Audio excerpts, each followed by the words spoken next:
Hello दोस्तों, मैं प्रशांत। Budget 2024 announce होने के बाद मार्केट में ज़्यादा कोई रिएक्शन हमें देखने को नहीं मिला है, क्योंकि बजट में ज़्यादा कुछ था भी नहीं। लेकिन अगर हम रेलवे सेक्टर के स्टॉक्स पे फोकस करें तो इसमें हमें ठीक ठाक गिरावट देखने को मिला है। उतना ज़्यादा भी गिरावट देखने को नहीं मिला है, लेकिन अगर आप देखेंगे इरकॉन लगभग आपका 3% करीब गिरावट दिखाया, IRFC भी लगभग आपका 2.25% करीब गिरावट दिखाया, RVNL 3.25% करीब गिरावट दिखाया, रेलटेल भी 3.25% करीब गिरावट दिखाया, वहीं टैक्स रेल, टीटागढ़, IRCTC सब लगभग आपका 1 से 1.5% करीब का गिरावट दिखाया है। तो इस बजट में ऐसा क्या था कि रेलवे सेक्टर के सारे स्टॉक्स नीचे हैं, गिरावट दिखा रहे हैं? तो ये हम इस वीडियो में फाइंड करने की कोशिश करेंगे कि क्या रेलवे स्टॉक्स में जो तेजी आना था वो आ गया, रेलवे स्टॉक के सेक्टर से यहां पे हमें एग्जिट करना है या फिर इसमें हमें होल्ड करके बने रहना है। तो इन सारे पॉइंट को हम क्लियरली से इस वीडियो में एक्सप्लेन करेंगे। सबसे पहले देखते हैं इस बजट में रेलवे सेक्टर के लिए ऐसा क्या था जिसके कारण से इन सब ने नीचे का रास्ता पकड़ा है। अगर हम बजट 2024 में देखें रेलवे सेक्टर के लिए जो कैपेक्स दिया गया, जो बजट अनाउंस किया गया वो है आपका 2.55 लाख करोड़। और लास्ट ईयर जो रेलवे सेक्टर के लिए बजट अलॉट किया गया था वो था आपका 2.4 लाख करोड़।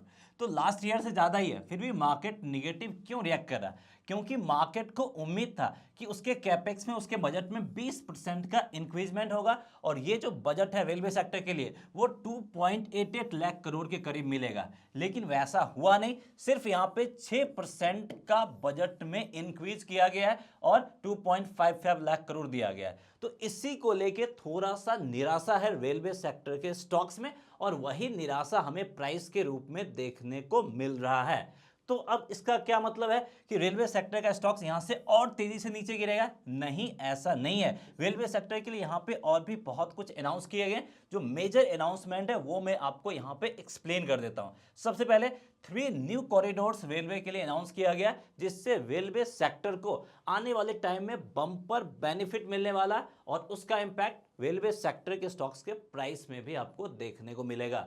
सबसे पहले energy, mineral and cement corridor बनाया जाएगा। दूसरा कॉरिडोर जो होगा वो पोर्ट कनेक्टिविटी कॉरिडोर होगा, जिससे मेजर बेनिफिट मिलेगा जैसे ही पोर्ट से कनेक्टिविटी हो जाएगा। उसके बाद हाई टैरिफ डेंसिटी कॉरिडोर भी बनाया जाएगा। ये 3 मेजर कॉरिडोर होंगे जिससे रेलवे सेक्टर के स्टॉक्स को मेजर बेनिफिट मिलेगा। तो चलिए बजट के ऊपर कुछ और डिटेल्स हम देख लेते हैं। बजट 2024 जो इंटरिम बजट था, इसमें अगर हम फोकस करें तो सबसे ज्यादा जो एलोकेशन दिया गया वो डिफेंस सेक्टर को दिया गया। 6.2 लाख करोड़ करीब का एलोकेशन दिया गया है। तो आप यहां पे डिफेंस सेक्टर के स्टॉक्स पे भी फोकस कर सकते हैं आफ्टर बजट, जिसमें हमें एक अच्छा खासा प्राइस में चेंजेस देखने को मिलेगा, वो भी अपसाइड की तरफ। रोडवेज के ऊपर बात करें तो यहाँ पे 2.78 लाख करोड़ का एलोकेशन दिया गया और रेलवे को भी उम्मीद था कि इतना ही एलोकेशन मिलेगा, लेकिन रेलवे को यहाँ पे उससे कम 2.55 लाख करोड़ का एलोकेशन दिया गया, जो कि 30वें नंबर पे है। बाकी सारे सेक्टर्स वाइज आप यहाँ पे देख सकते हैं, और अगर आपके पास बजट का फाइन प्रिंट है तो ये डिटेल्स आपको 16 नंबर पेज में मिल जाएगा, तो वहां पे जाके ये डिटेल्स भी चेक कर सकते हैं। तो आफ्टर बजट रेलवे सेक्टर के स्टॉक्स में करना क्या है, चलिए उसके ऊपर बात कर लेते हैं। तो हम वापस से रेलवे सेक्टर के स्टॉक्स पे आ गए। अब यहां पे हमें देखना है कि आफ्टर बजट क्या रेलवे सेक्टर के स्टॉक्स को होल्ड करना है या फिर इससे एग्जिट करना है। तो ये जो था आपका इंटरिम बजट था, और फुल बजट आपका फिर से आएगा कब? जुलाई 2024, यानी जुलाई के मंथ में फिर से आएगा, और उम्मीद है कि यही गवर्नमेंट वापस आएगी, जैसा कॉन्फिडेंस हमें नजर आ रहा था बजट पेश करने के दौरान, और जैसा कि माहौल बना हुआ है तो लग रहा है कि यही गवर्नमेंट वापस आएगी। और जुलाई में जब फुल बजट आएगा, उस फुल बजट में रेलवे सेक्टर पे फोकस फिर से किया जाएगा, और फिर से रेलवे सेक्टर का जो स्टॉक्स है उसमें हमें एक तेजी देखने को मिलेगा। तो जिन भी लोगों ने रेलवे सेक्टर के स्टॉक्स को होल्ड किया है, आपको यहां पे होल्ड करना है, इससे एग्जिट नहीं करना है। अब अगर मार्केट गिरावट दिखता है तो हमें क्या करना है? तो स्टॉक टू स्टॉक्स बात करते हैं। तो सबसे पहले जो फेमस है IRFC से हम शुरुआत करते हैं। IRFC में अगर हम बात करें तो इसका प्राइस आपका 200 के लेवल पे जा सकता है, ऐसा सारे लोगों का मानना है, और वहां तक प्राइस जाने की पूरी प्रोबेबिलिटी है। और यहां पे अगर आपको अपॉर्चुनिटी मिलता है 160 से 165 के बीच में, तो आप फ्रेश एंट्री भी यहां पे कर सकते हैं।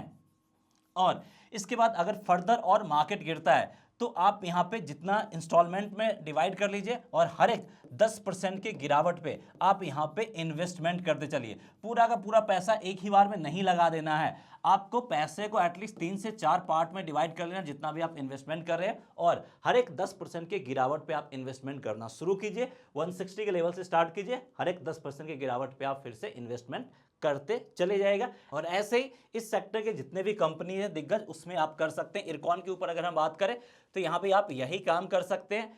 ये आपका 230 के लेवल के करीब है, तो यहाँ पे भी अगर आपको 220 से 225 के लेवल के आसपास मिलता है तो यहाँ पे एक बार फ्रेश एंट्री लिया जा सकता है, और पूरा का पूरा पैसा एक ही बार में नहीं लगाना है। और यहाँ भी 10% के गिरावट पे आप मार्केट में एंट्री करते चले, और ये जो एंट्री करना है आपको 3 से 4 इंस्टॉलमेंट में एंट्री करना है। और 2024 में भी बाकी सारे सेक्टर के कंपेरिजन में वेलबेस स्टॉक्स भी टॉप परफॉर्मिंग सेक्टर में जरूर काउंट किया जाएगा।